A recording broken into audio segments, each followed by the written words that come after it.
Shalom, selamat pagi Jemaat GKJ Boyolali yang terkasih. Salam sehat untuk kita semua. Masyarakat jangan terlena dan mengira bahwa keadaan new normal, tatanan kehidupan yang baru saat ini mengandung arti pandemi COVID-19 sudah tidak ada. New normal ini adalah keadaan di mana kita bersama-sama memulihkan segala sektor yang secara perlahan akan kembali membaik seperti sedia kala saat kita dan bumi ini belum diserang oleh COVID-19. Tak henti-hentinya, pemerintah menghimbau kepada masyarakat untuk terus melaksanakan protokol kesehatan meski sudah memulai era new normal. Untuk terus mendukung upaya pemerintah dalam memutus rantai penyebaran virus COVID-19 ini, ibadah masih harus dilakukan bersama anggota keluarga atau secara pribadi di rumah. Oleh sebab itu, saat ini kami mengajak jemaat GKJ Boyolali untuk terus ikut terlibat aktif dalam ibadah di dunia maya ini, sambil terus menjaga kesehatan masing-masing dengan rajin cuci tangan, pakai sabun, memakai masker, jaga jarak, dan menghindari kerumunan.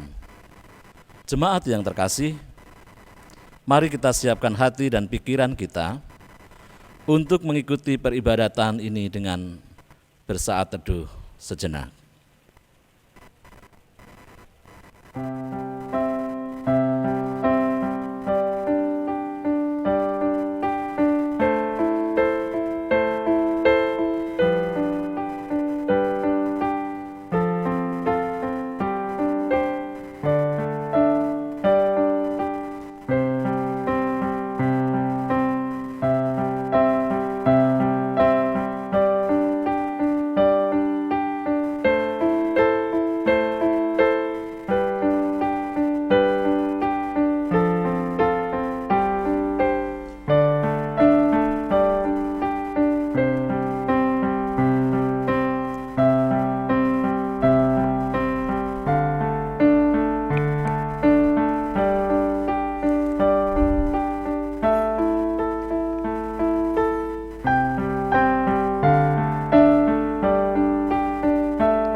Jemaat yang terkasih, kami undang untuk bangkit berdiri dan mari kita masuki peribadatan sekarang dengan menyatakan votum dan salam.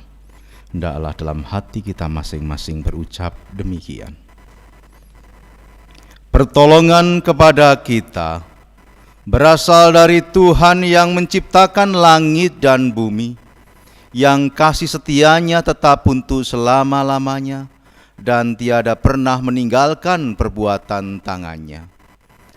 Turunlah atas saudara-saudara sekalian anugerah dan sejahtera dari Allah Bapa kita dan dari Tuhan Yesus Kristus. Amin.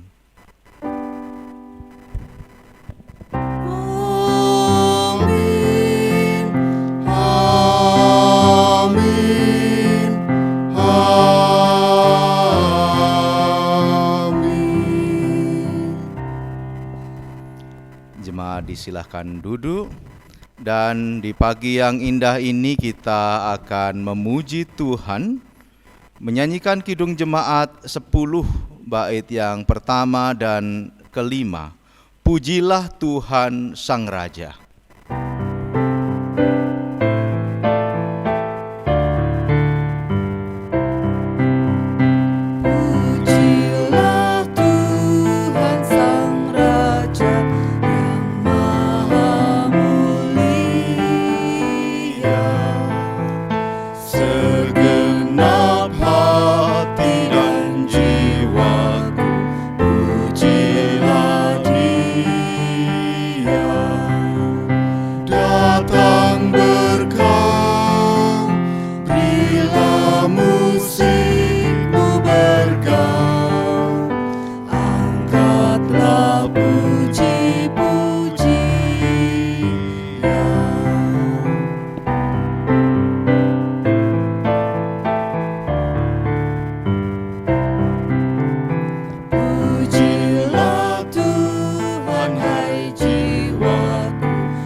semua makhluk bernafas, iringilah kami. Puji terus nama yang Maha Kudus, padukan suaramu, amin.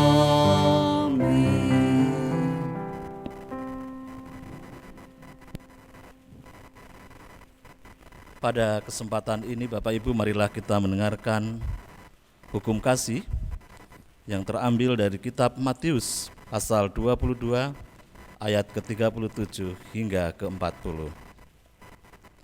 Jawab Yesus kepadanya, "Kasihilah Tuhan Allahmu dengan segenap hatimu dan dengan segenap jiwamu dan dengan segenap akal budimu. Itulah hukum yang terutama dan yang pertama. Dan hukum yang kedua yang sama dengan itu ialah, kasihilah sesamamu manusia seperti dirimu sendiri. Pada kedua hukum inilah tergantung seluruh hukum Taurat dan kitab para nabi." Marilah kita menyesali dosa-dosa kita. Kasihanilah aku ya Allah menurut kasih setiamu. Hapuskanlah pelanggaranku menurut rahmat-Mu yang besar. Bersihkanlah aku seluruhnya dari kesalahanku, dan tahirkanlah aku dari dosaku. Sebab aku sendiri sadar akan pelanggaranku, aku senantiasa bergumul dengan dosaku.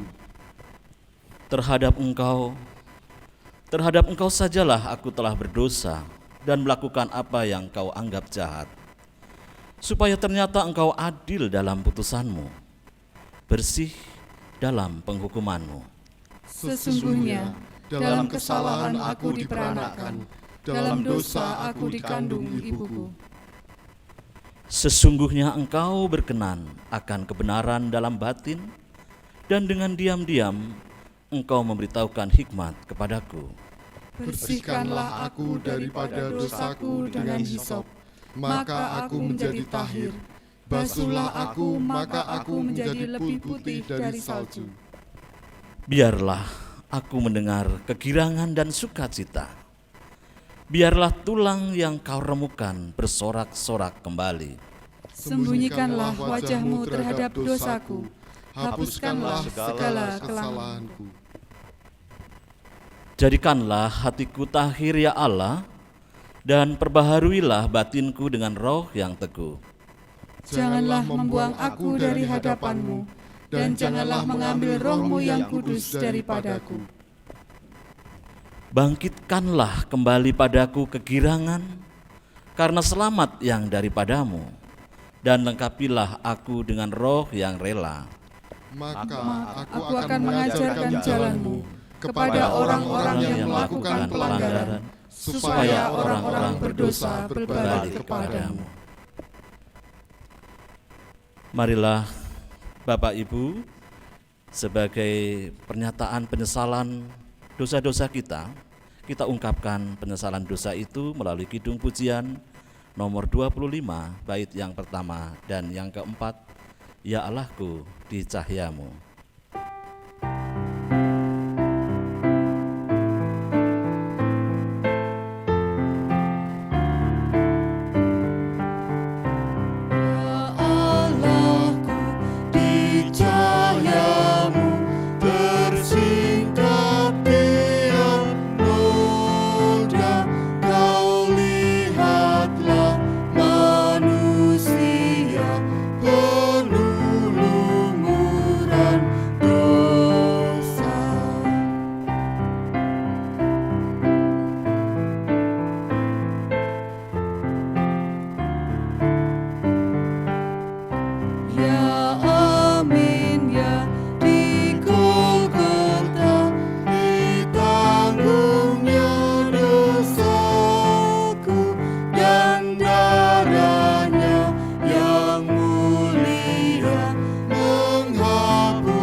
Sebagai orang yang sudah ditebus dosa-dosanya, tentu Tuhan juga akan memberikan kepada kita berita anugerah sekaligus petunjuk hidup baru untuk kita semua. Berita anugerah diambil dari kitab Roma pasal 3, ayatnya yang ke-23 hingga yang ke-24. Demikian firman Tuhan. Karena semua orang telah berbuat dosa dan telah kehilangan kemuliaan Allah, dan oleh kasih karunia telah dibenarkan dengan cuma-cuma karena penebusan dalam Kristus Yesus. Dan akan saya lanjutkan petunjuk hidup baru diambil dari kitab 2 Timotius pasal 2 ayat 3 hingga yang ke-6. Demikian firman Tuhan. Ikutlah menderita sebagai seorang prajurit yang baik dari Kristus Yesus. Seorang prajurit yang sedang berjuang tidak memusingkan dirinya dengan soal-soal penghidupannya, supaya dengan demikian ia berkenan kepada komandannya. Seorang olahragawan hanya dapat memperoleh mahkota sebagai juara apabila ia bertanding menurut peraturan-peraturan olahraga. Seorang petani yang bekerja keras haruslah yang pertama menikmati hasil usahanya. Demikian Bapak Ibu, berita anugerah sekaligus petunjuk hidup baru bagi kita, dan kita akan menyatakan kesanggupan kita akan menanggapinya dengan menyanyikan nyanyian kesanggupan. Kita kidungkan dari Kidung Jemaat nomor 395, baitnya yang pertama dan yang keempat. Betapa indah harinya.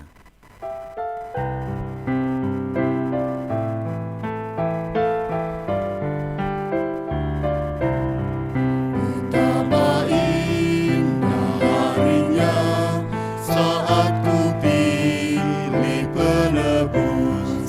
Alangkah sukacitanya ku memberitakannya terus. Indahlah harinya Yesus membasuh dosaku. Ku diajari penebus, berjaga dan berdoa terus. Indahlah harinya Yesus membasuh dosaku.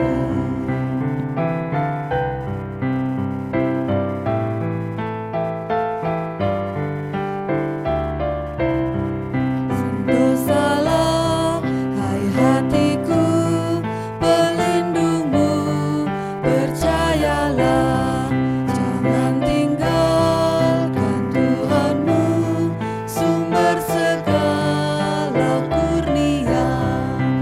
Indahlah harinya Yesus membasuh dosaku.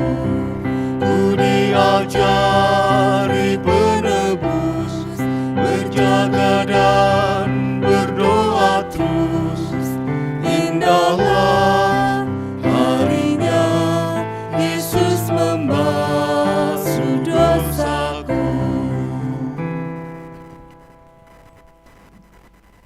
Jemaat Tuhan, mari kita bertekun di dalam doa. Kita naikkan doa syukur, doa syafaat, dan menyambut firman Tuhan. Kita siapkan diri kita untuk doa epiklesis. Mari kita berdoa. Hanya kepadamu Tuhan kami bertelut di dalam doa. Di dalam kerendahan kami menghadap Engkau yang maha tinggi, ya Kristus. Jemaatmu, Gereja Kristen Jawa Boyolali menyatukan hati di berbagai tempatnya masing-masing, di rumah, di tempat peristirahatannya, dan masing-masing bertekun dalam doa ini. Mendoakan gerejamu GKJ Boyolali, mendoakan kami semua satu dengan yang lainnya, saling mendukung dan teringat, dibawa di dalam doa-doa kami. Bersyukur untuk penyertaan-Mu atas kehidupan yang lancar ini. Sungguh pun kehidupan ini sekarang agak berbeda karena kondisi COVID-19. Di era yang baru, kami hidup dengan peranatan yang baru. Kami belajar untuk mengikutinya dan mengajak masyarakat di sekitar kami pun untuk mengikutinya. Buatlah agar jemaat-Mu di sini menjadi jemaat-jemaat yang adalah teladan bagi yang lain, bukan justru menjadi pemecah bagi yang lain, bukan justru menjadi perusak bagi yang lain, tetapi menjadi patokan keteladanan agar COVID-19 ini segera berlalu dari bumi ini.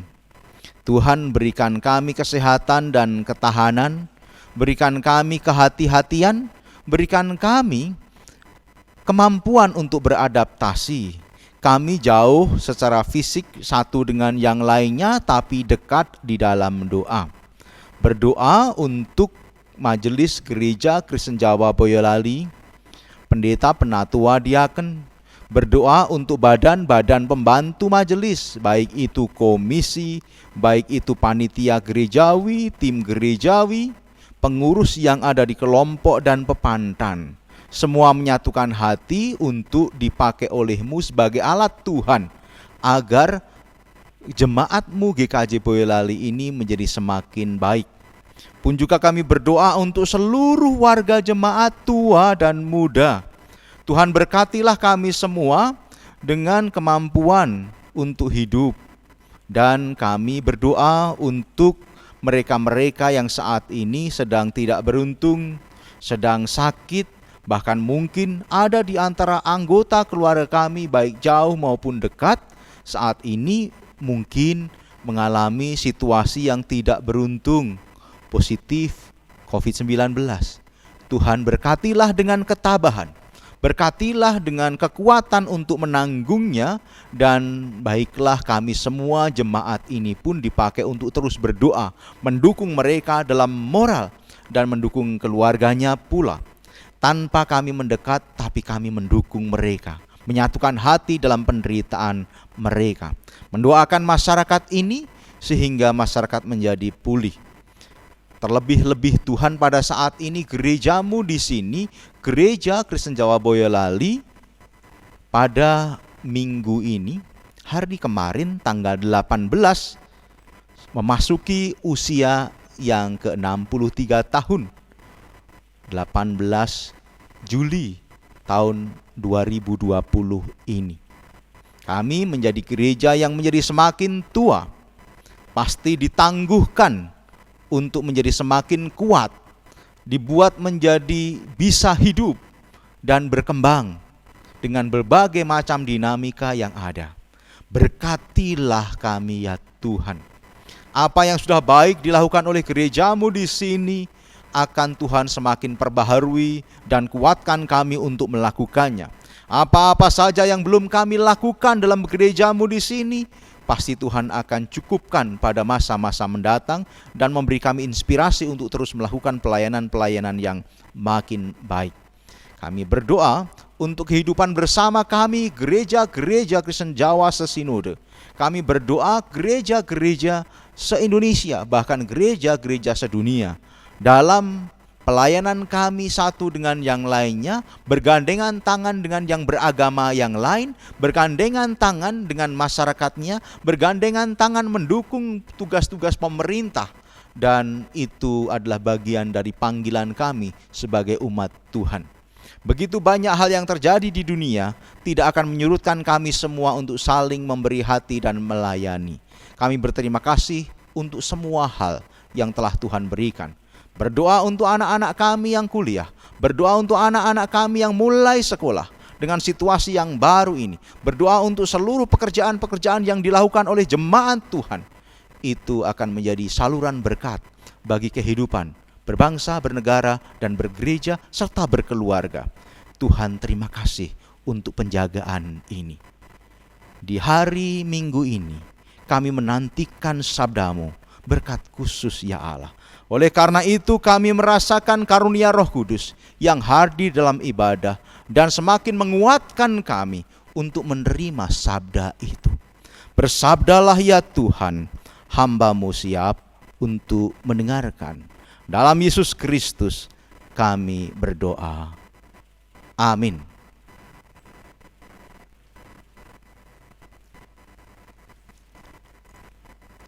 Jemaat yang dikasihi Tuhan Yesus Kristus, hari Minggu ini kita akan menerima sabda Tuhan sesuai dengan daftar leksionari yang kita dipakai oleh gereja Kristen Jawa, khususnya berpusat di Injil Matius 13, ayatnya yang ke-24 sampai dengan ayatnya yang ke-30. Matius 13 ayatnya yang ke-24 sampai dengan 30 saya akan bacakan untuk kita semua. Saudara-saudara dipersilahkan untuk ikut membaca di rumah masing-masing. Demikian sabda Tuhan. Judulnya adalah perumpamaan tentang lalang di antara gandum. Yesus membentangkan suatu perumpamaan lain lagi kepada mereka, katanya, hal kerajaan sorga itu seumpama orang yang menaburkan benih yang baik di ladangnya. Tetapi pada waktu semua orang tidur, datanglah musuhnya menaburkan benih ilalang di antara gandum itu lalu pergi. Ketika gandum itu tumbuh dan mulai berbulir, nampaklah juga ilalang itu. Maka datanglah hamba-hamba tuan ladang itu kepadanya dan berkata, Tuan, bukankah benih baik yang Tuan taburkan di ladang Tuan? Dari manakah lalang itu? Jawab tuan itu, seorang musuh yang melakukannya. Lalu berkatalah hamba-hamba itu kepadanya, jadi maukah Tuan supaya kami pergi mencabut lalang itu? Tetapi ia berkata, jangan, sebab mungkin gandum itu ikut tercabut pada waktu kamu mencabut lalang itu. Biarlah keduanya tumbuh bersama sampai waktu menuai. Pada waktu itu aku akan berkata kepada para penuai, kumpulkanlah dahulu lalang itu dan ikatlah berbekas-berkas untuk dibakar. Kemudian kumpulkanlah gandum itu ke dalam lumbungku. Demikian sabda Tuhan. Yang berbahagia ialah mereka yang mendengarkan sabda Tuhan dan yang memeliharanya. Haleluya.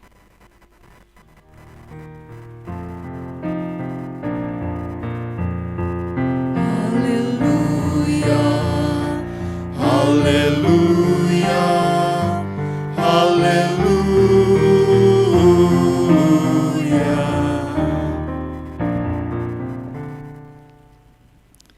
Selamat pagi saudara-saudara yang dikasihi Tuhan Yesus Kristus. Semoga kesehatan ada di antara kita semua dan berkat Allah melimpah di antara kita. Dan kita semua dipakai olehnya sebagai pembawa berkat.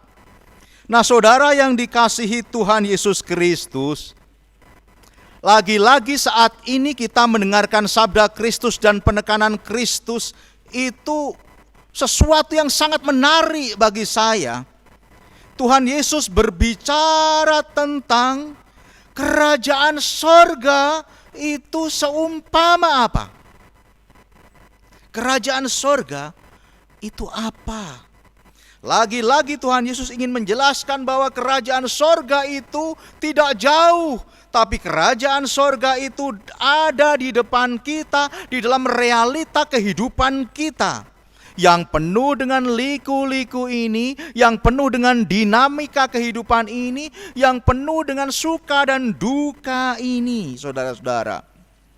Sorga itu adalah kondisi setiap orang percaya dipanggil untuk tetap pada jalannya meski rintangan itu menghadang. Meski begitu banyak hal yang ada di depannya, banyak suka dan duka. Meski begitu banyak godaan-godaan yang ada. Dan sorga tidak jauh, ada di sini, di depan kita. Dan bukankah hal ini mengadu-adu pemahaman kita selama ini? Mengadu-adu pemahaman bahwa selama ini sorga dan dunia itu jauh sekali jaraknya. Padahal menurut Tuhan Yesus ada di depan mata kita. Perikop kita berbicara tentang buruknya kondisi dunia ini, saudara. Orang saling menjegal, setiap komunitas punya kepentingan, saling memusuhi. Baik itu disengaja atau tidak. Diceritakan tentang seorang petani yang rajin, yang menabur benih gandum yang baik. Pasti dong benihnya yang baik yang ditaburkan itu supaya benihnya nanti tumbuh dengan baik. Yang terpilih supaya nanti subur dengan tumbuh dan menghasilkan buah yang baik. Tetapi kemudian ada orang yang memusuhinya. Dia juga menaburkan benih-benih ilalang. Nah, itulah realita kehidupan, saudara. Realita kehidupan itu memang mengingatkan kita dalam kehidupan ini. Jangan ada orang yang merasa dirinya itu sempurna. Jangan ada orang yang merasa dirinya itu semua orang baik kepada dia. Nggak ada Superman, nggak ada orang yang paling top. Semua orang senang. Ada saja orang yang tidak suka loh kepada kita. Ada saja loh orang yang kadang-kadang memusuhi kita, entah kita tahu atau tidak. Ada saja orang yang kadang-kadang memusuhi kita, entah orang itu secara jantan mengakuinya atau diam-diam dia mengakuinya. Terang-terangan atau sembunyi. Nah, situasi itulah yang sering terjadi dalam kehidupan ini. Bukankah kita sering ketemu dengan orang dan mendengar cerita orang yang sangat baik sekali, tapi ternyata di belakang kita itu ngerasani, di belakang kita kemudian menjelek-jelekkan. Itulah realita kehidupan. Dan itu bagian dari dunia. Dan itulah di situ nanti surga akan nampak. Situasi yang tidak terlalu menyenangkan ini ternyata dalam cerita kita ini, dalam perumpamaan Tuhan Yesus, menjadi semakin runcing ketika para hamba-hamba itu menjadi usil, menjadi ingin campur tangan dengan mengatakan, bukankah benih yang baik yang Tuhan taburkan, tapi sekarang kenapa ada ilalang-ilalang itu? Ya, memang itu pasti musuh. Demikian tuannya. Nah, kadang-kadang ada orang ketiga semacam ini yang ada dalam kehidupan orang yang saling berhadapan, baik itu terang-terangan atau tidak. Ada orang ketiga yang katanya ngomong netral tapi kadang-kadang mengadu-adu. Dan ini realita dunia, sengaja atau tidak. Dan kemudian dia mengaduk, dia memperuncing, dia kemudian mendorong supaya orang itu kemudian melakukan tindakan yang anarkis. Dan kemudian mengatakan, bolehkah kami kemudian mencabut ilalang itu? Nah, di sini kita melihat sikap kedatangan surga itu ada pada kedewasaan sang petani yang secara dewasa mengatakan, wes ben, nggak apa-apa, jangan dicabut. Wong orang ganggu banget. Saya berpikir, ini adalah cara pandang yang positif terhadap orang yang tidak suka kepada kita. Ini cara pandang yang baik terhadap orang yang memusuhi kita. Dan disinilah surga itu ada. Surga itu ada jika orang yang dimusuhi memandang positif, baik kepada orang yang memusuhi. Nah, di sini kemudian kita bisa melihat, niatan baik dari tuan petani ini mungkin adalah hendak menempatkan dunia ini akan menjadi seimbang kalau ada orang yang memusuhi loh. Sehingga kita tidak merasa sombong. Kita perlu ada orang yang ngontrol kita. Sebab kalau enggak, kita menjadi tidak teratur. Kalau ada orang yang menjadi pengontrol kita, kita akan menjadi semakin berhati-hati. Nah, dari sisi pelaku cerita di situ, perumpamaan di situ, surga hadir di dalam sikap petani yang secara dewasa melihat realitanya. Dunia memang seperti itu. Ada orang yang memusuhi. Hasil dari permusuhan itu jangan dihilangkan, tetapi menjadi alat kontrol yang baik. Sebab ketika dihilangkan, siapa tahu ada korban. Nanti kalau dicabut ilalangnya, bisa-bisa gandumnya juga ikut tercabut. Bukankah seperti itu? Kehati-hatian menjadi salah satu ciri khas hidup dewasa ini. Jangan asal kebyahuyah, jangan asal gerusa-gerusu, jangan hanya asal wes toh dirampungi baik. Tidak, dengan penuh kehati-hatian. Nah, dari sisi ajaran si petani itu kita belajar. Bagi saya mencoba mencermati ada beberapa hal. Yang pertama, biarlah ilalang dan gandum itu tumbuh bersama. Refleksi saya, dunia ini memang membingungkan saudara. Kadang itu nggak jelas loh ya, siapa kawan, siapa lawan.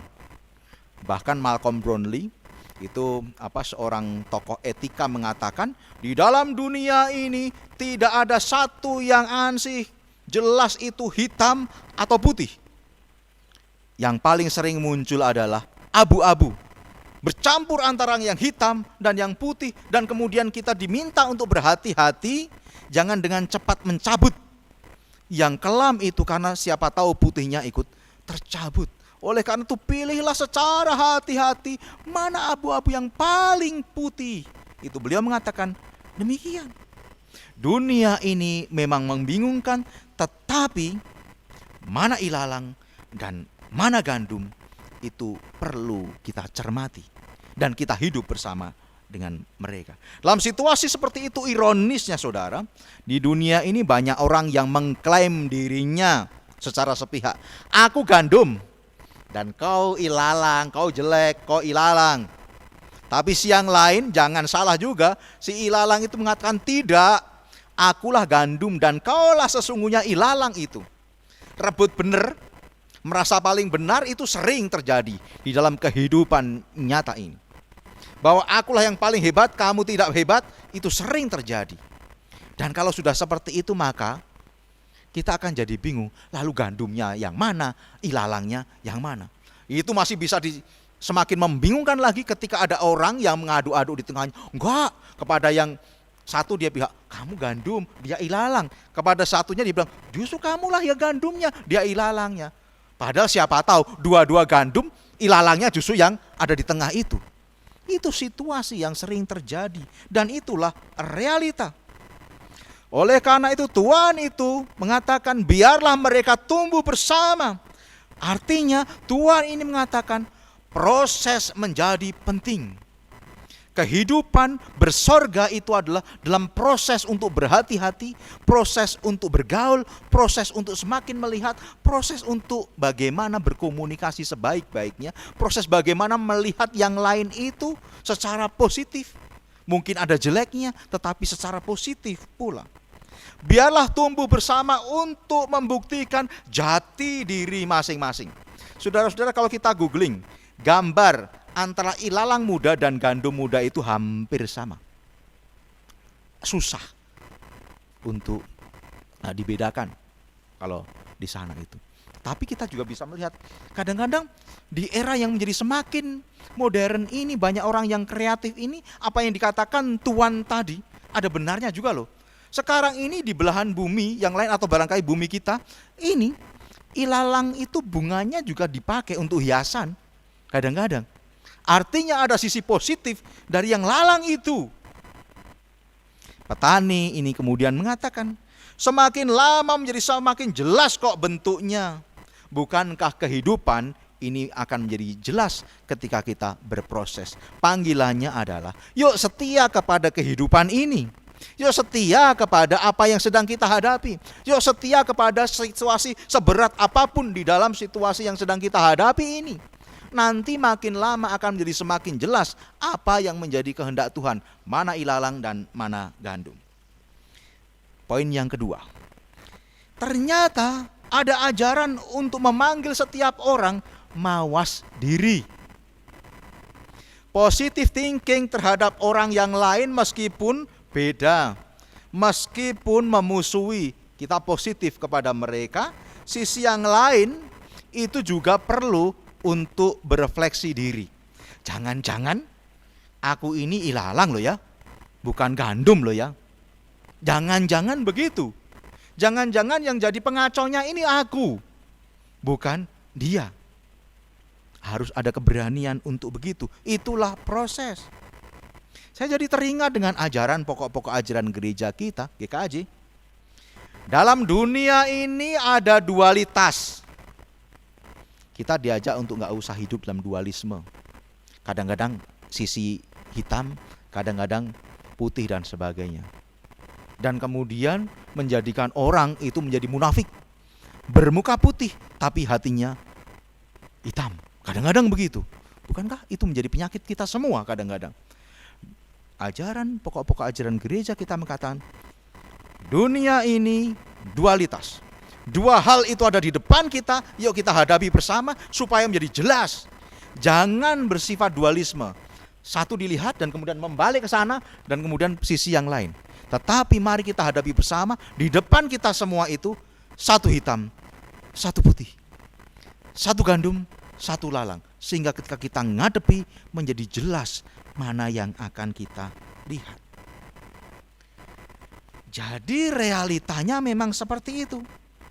Dalam dunia seperti itulah banyak orang yang tidak baik kita diutus. Banyak orang yang baik kita diutus. Kita harus hati-hati, kita masuk baikkah atau jangan-jangan kita tidak baik. Sisi yang lain harus mengajak kita berproses menjadi semakin baik, menjadi semakin baik. Dan apabila ada proses seperti itu, kerajaan surga dimulai. Itulah tentang surga. Ajarannya yang mengatakan biarlah mereka hidup berdampingan, memanggil setiap kita untuk bersikap seperti Allah. Orang jahat ilalang dibiarkan hidup, meski tahu dia jahat, secara positif hendak ditempatkan. Siapa tahu bisa berubah loh ya. Siapa tahu bisa berubah. Selalu ada kesempatan. Tidak ada kata terlambat di dalam iman kita. Bahkan penjahat yang di sebelahnya Tuhan Yesus itu, pada saat terakhir dia berubah. Tidak ada kata terlambat.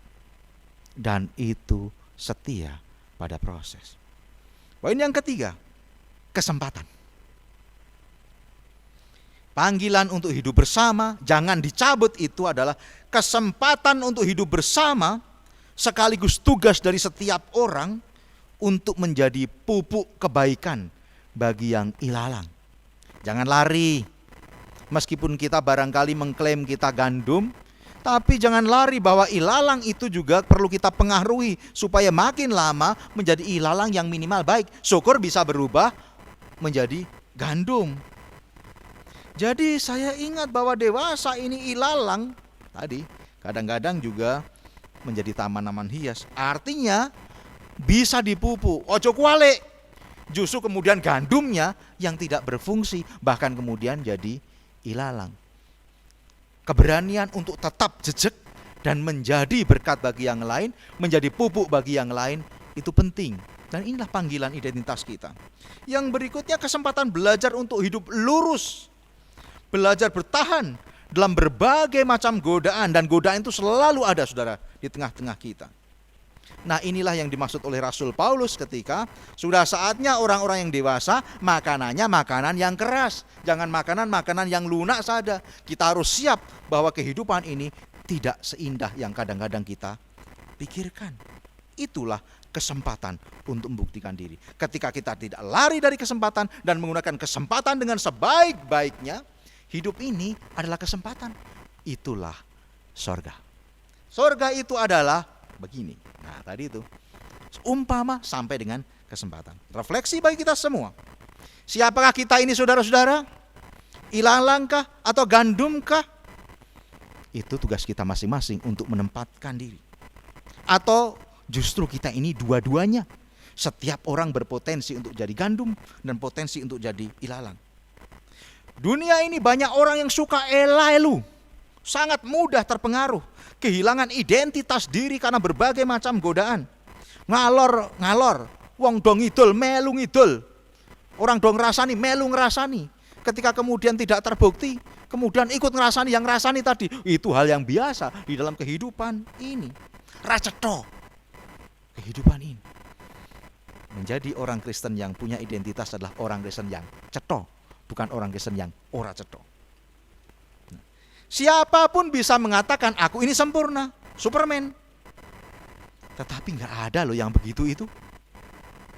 Nah inilah spiritualitas yang diajarkan.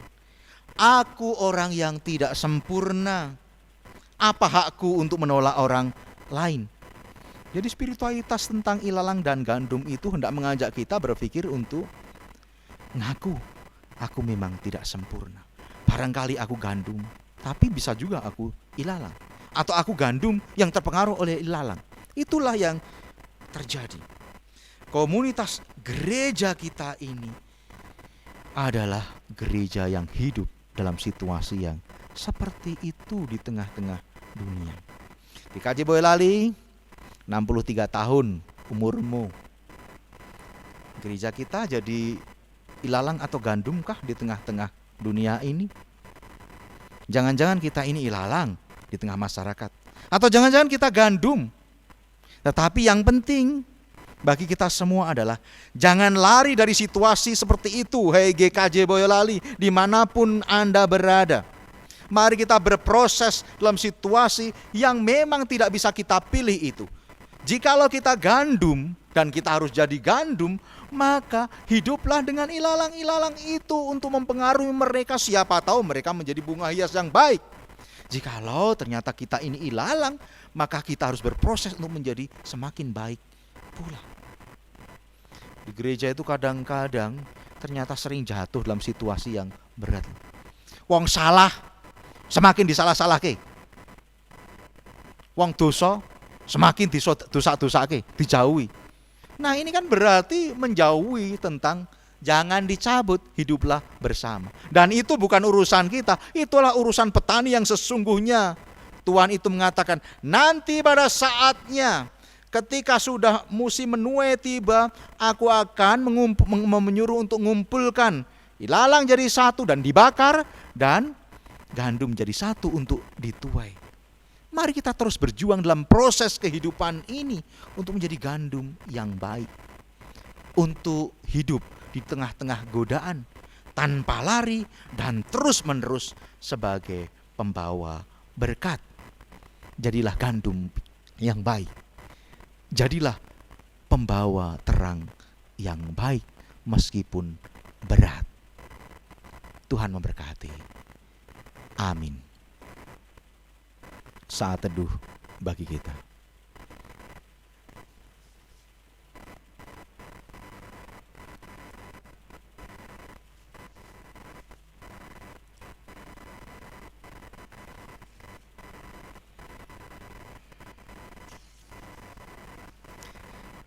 Mari kita berdoa.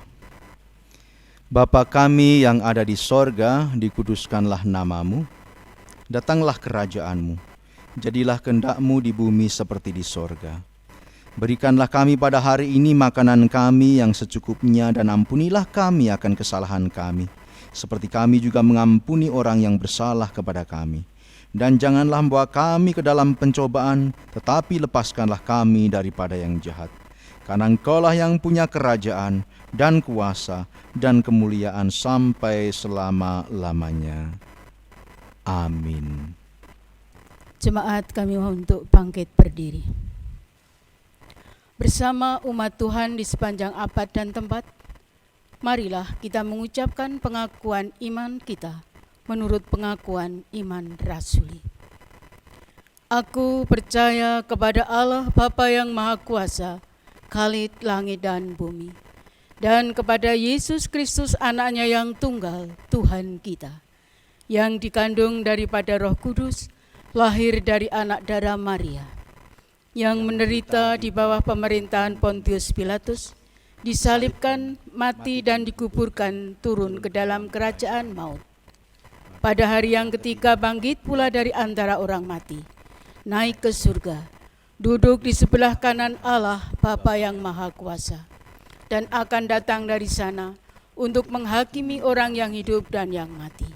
Aku percaya kepada Roh Kudus, gereja yang kudus dan am, persekutuan orang kudus, pengampunan dosa, kebangkitan daging, dan hidup yang kekal. Amin. Jemaat, kami mohon untuk duduk kembali.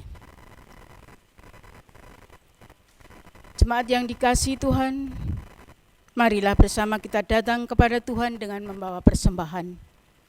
Sebelum kita haturkan, kita landasi dengan firman Tuhan yang terambil dari 2 Korintus 9 ayat 7 dan 8. Yang demikianlah sabda Allah. Hendaklah masing-masing memberikan menurut kerelaan hatinya, Jangan dengan sedih hati atau karena paksaan, sebab Allah mengasihi orang yang memberi dengan sukacita. Dan Allah sanggup melimpahkan segala kasih karunia kepada kamu, supaya kamu senantiasa berkecukupan di dalam segala sesuatu dan malah berkelebihan di dalam berbagai kebajikan. Kita kumpulkan persembahan dengan diiringi dari Kidung Jemaat 367, bait 1 dan 2. Padamu Tuhan dan Allahku.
Jemaat kami undang untuk bangkit berdiri.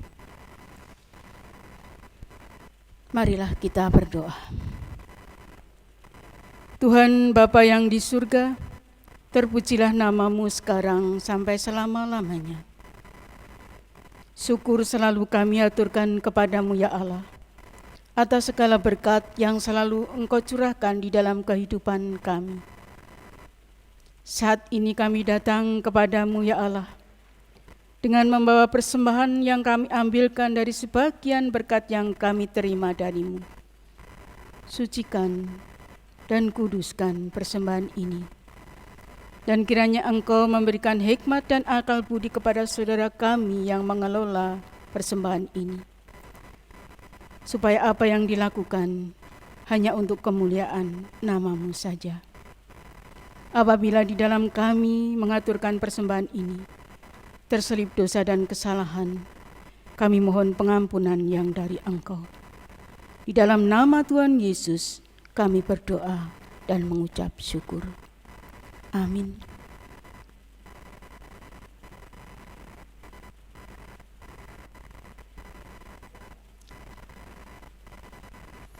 Jemaat Tuhan, kita akan mengakhiri kebaktian ini dan kita pujikan Kidung Jemaat 339, baitnya yang pertama dan bait yang ketiga, Maju Laskar Kristus.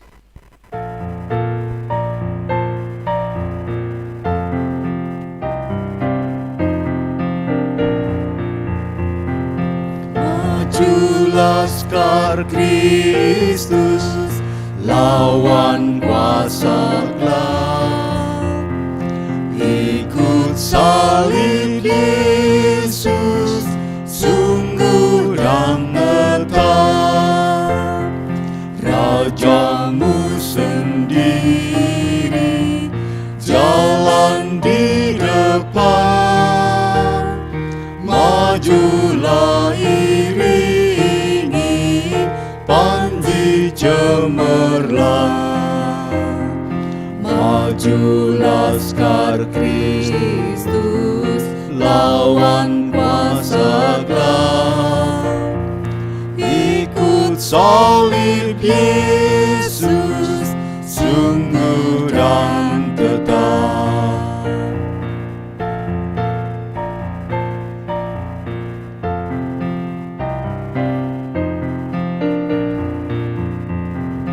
Bagai laskar jaya, gereja maju terus. Di jejak teladan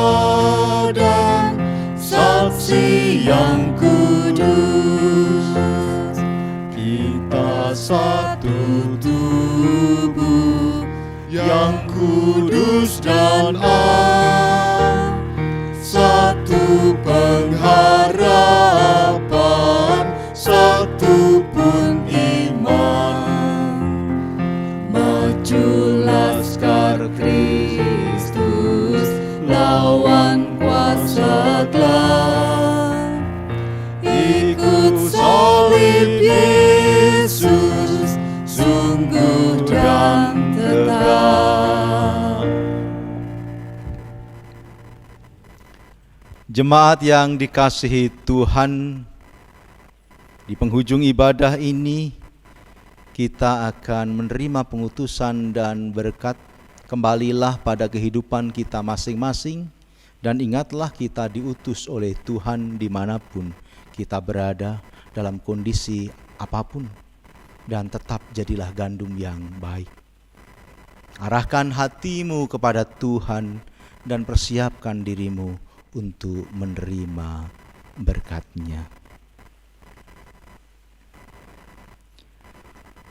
Tuhan memberkati engkau dan melindungi engkau. Tuhan menyinari engkau dengan wajah-Nya dan memberi engkau kasih karunia. Tuhan menghadapkan wajah-Nya kepadamu dan memberi engkau damai sejahtera. Di dalam persekutuan Allah Bapa, Putra, dan Roh Kudus. Amin.